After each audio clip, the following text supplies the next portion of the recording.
This is the miniature quilt I'll be showing you how to quilt. So in our miniature quilt diagram, you will see that you have 1, 2, 3, and 4 quilt blocks within this little miniature quilt block. I am going to sew all the miniature quilt blocks individually first.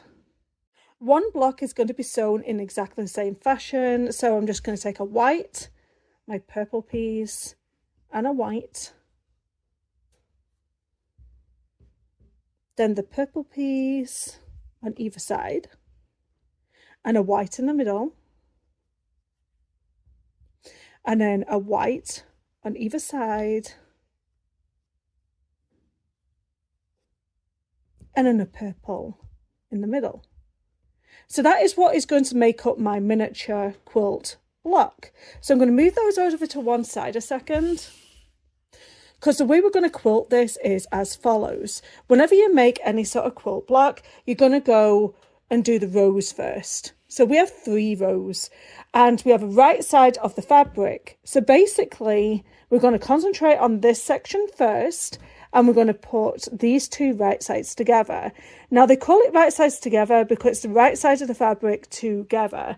So the print is going to be facing towards the other print of this one. Doesn't have a print, but if it did have it, would be print to print, right sides together, pretty sides facing, any of that kind of terminology. Now we are going to sew 1/4 inch down this right side, attaching these 2 together. I am not paid nor sponsored to create this tutorial. I use a Baby Lock Soprano for all of my sewing, and they have a great feature on this sewing machine, and it's a piecing feature, and I'll show you that right now.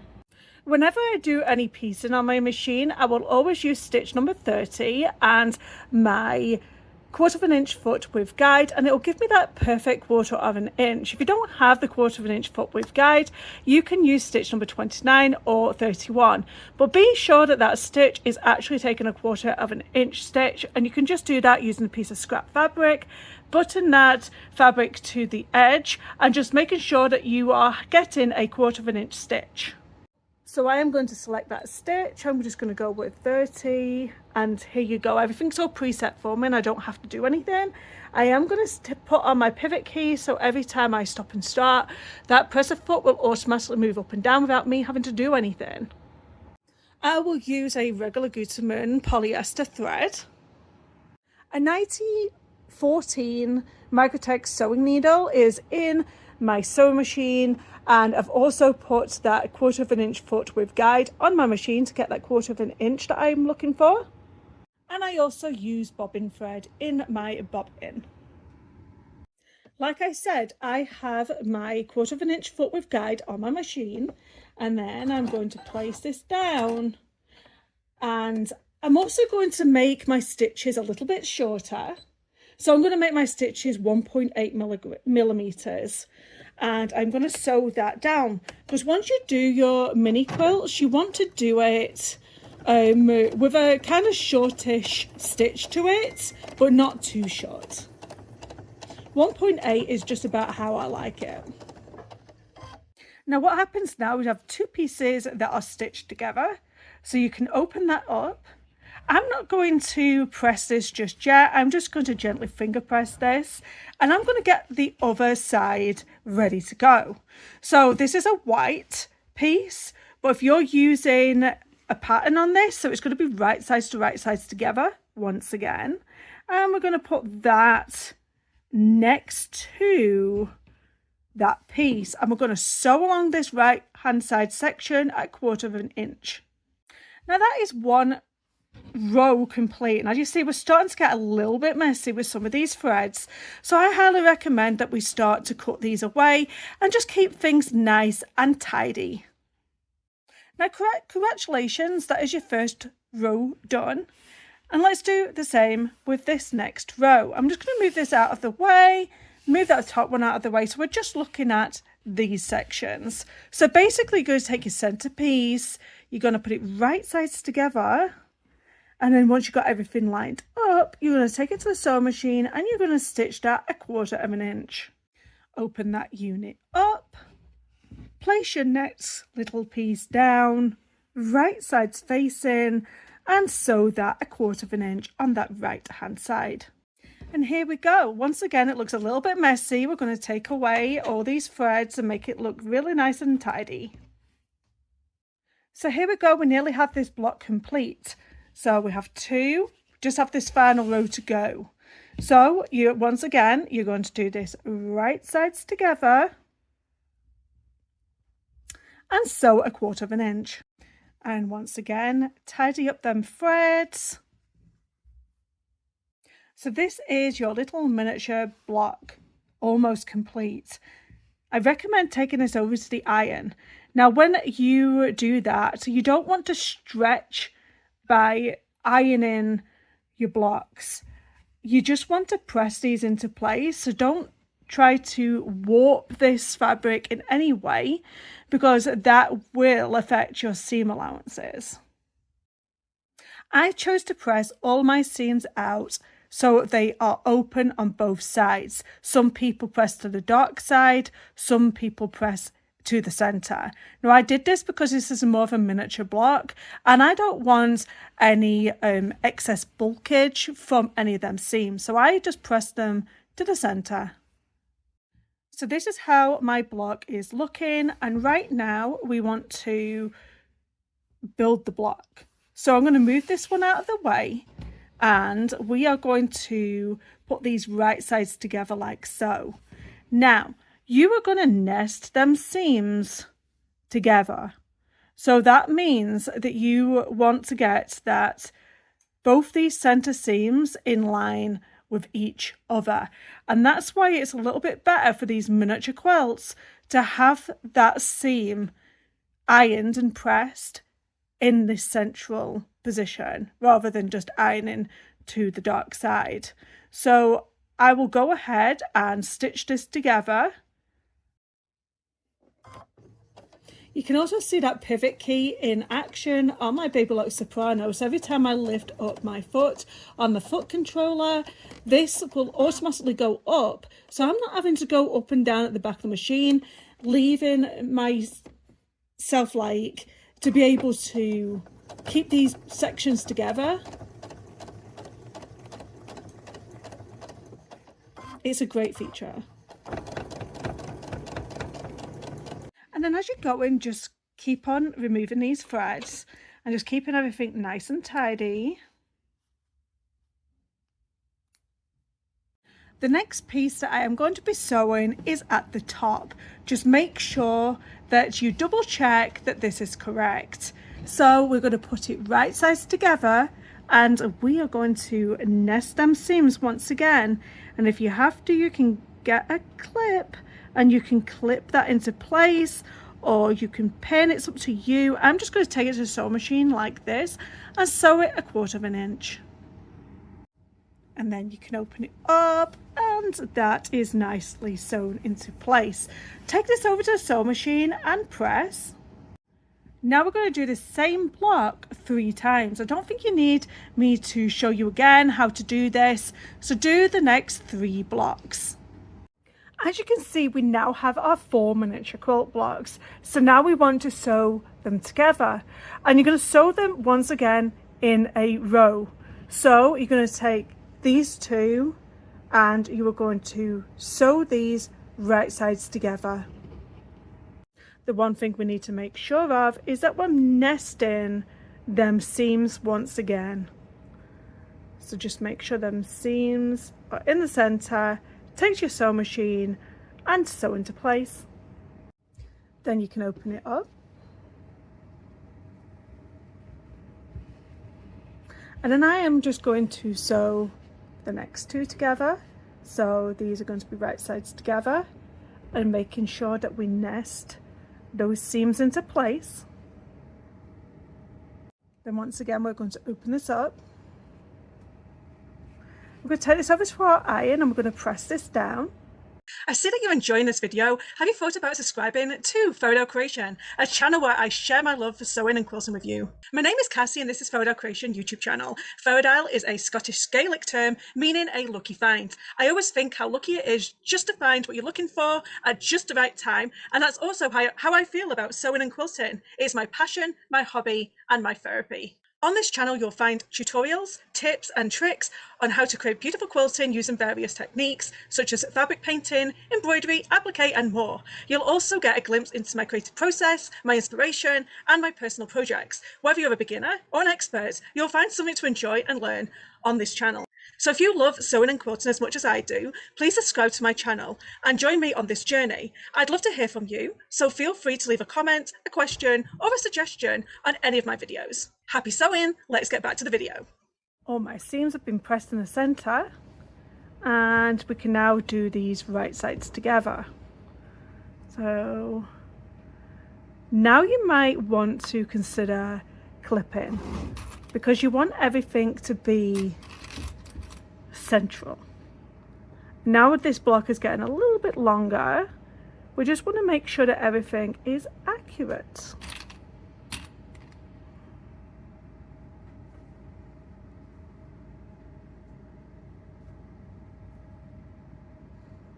Once you've sewn that together, you can then open it up to reveal your little mini quilt. So this isn't it. We still have to put the borders on, and we still have to do the backing, and we need to do a little bit of quilting.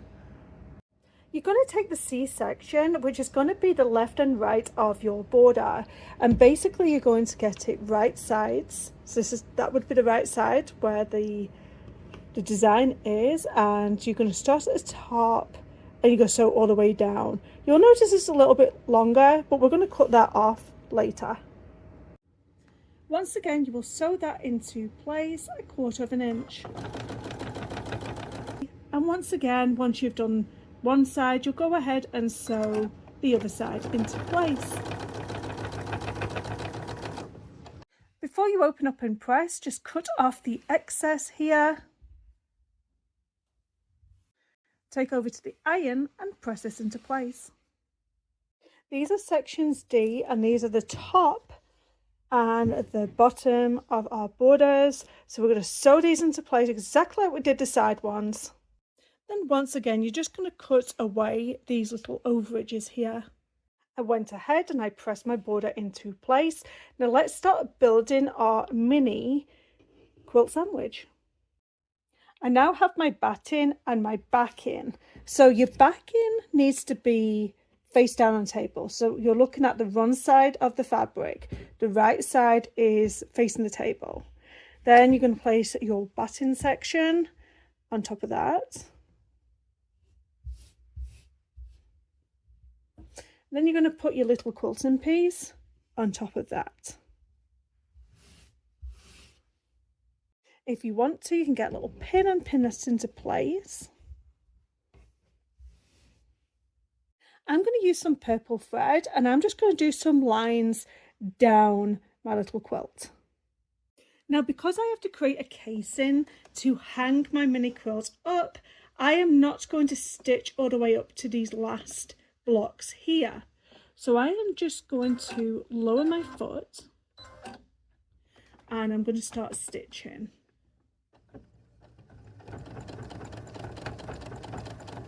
Now what this stitch is doing, is stitch number 32 if you have the same machine as me, a Bay Block Soprano. It is going to stitch about 1/4 inch or a little bit less next to that seam. So I have lined my foot up to the centre portion. So there's a little centre notch here, and it is doing about 1/4 inch away from that seam, and it's going to look really pretty.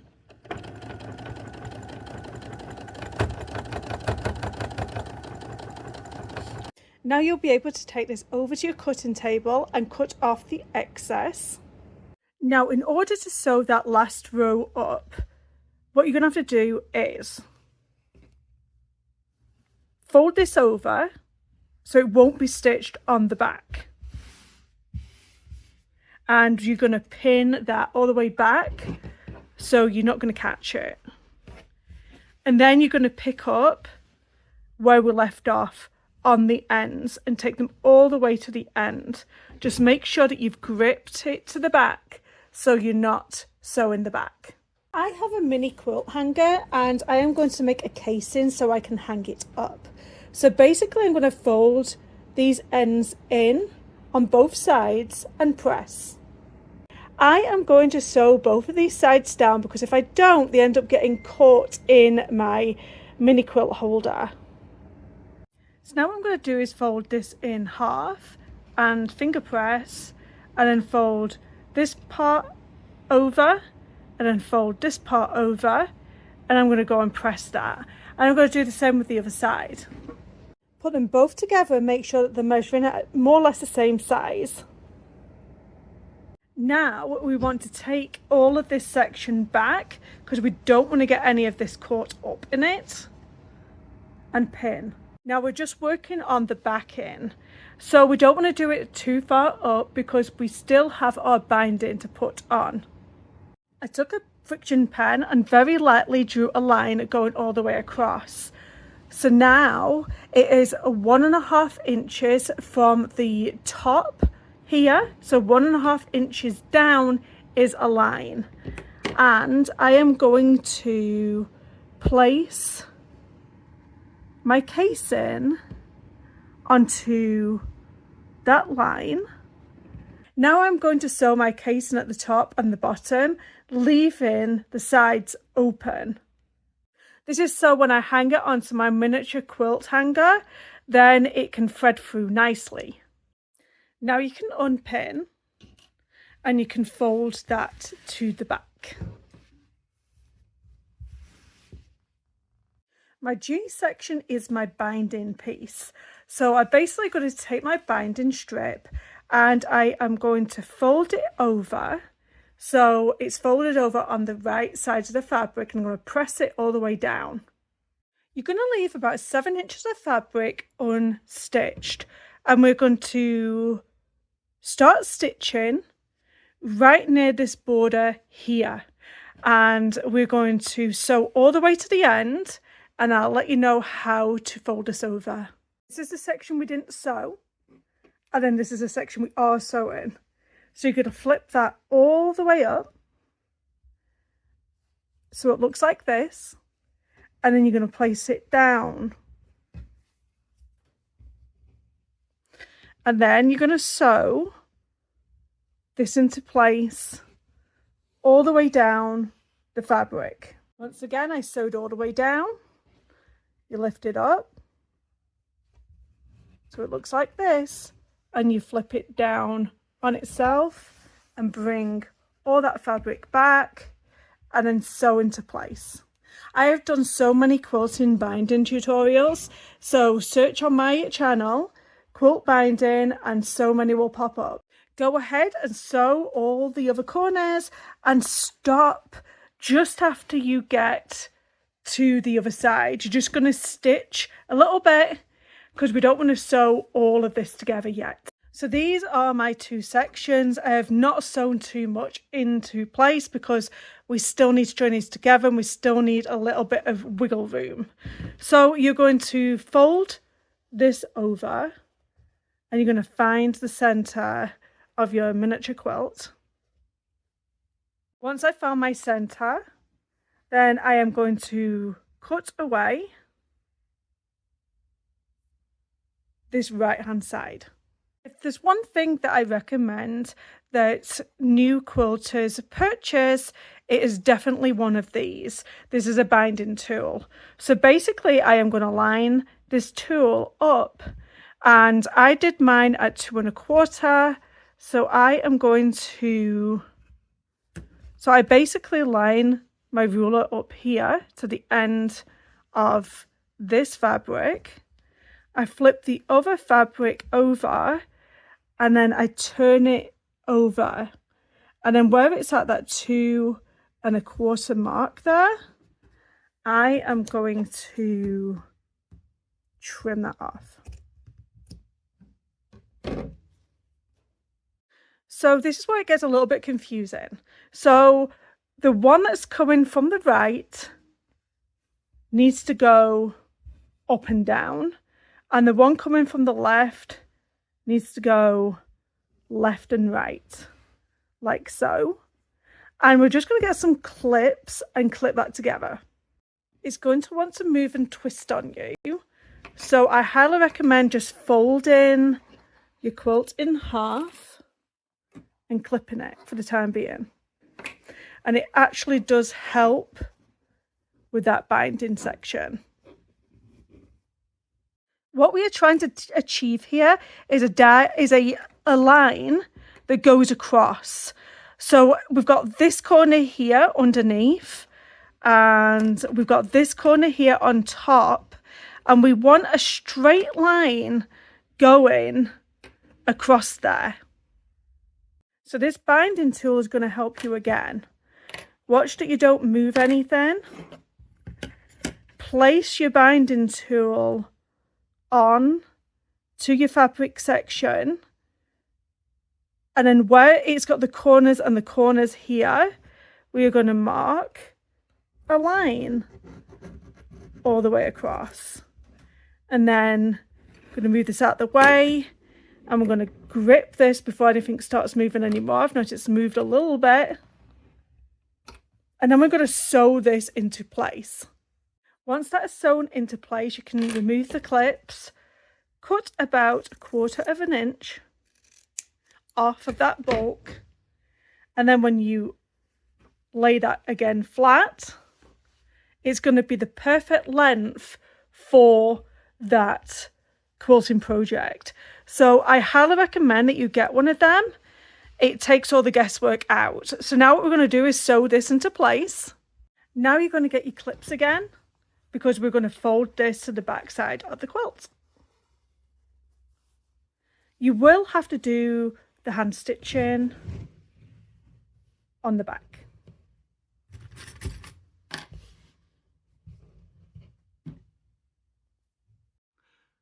I hope you've enjoyed watching this YouTube tutorial.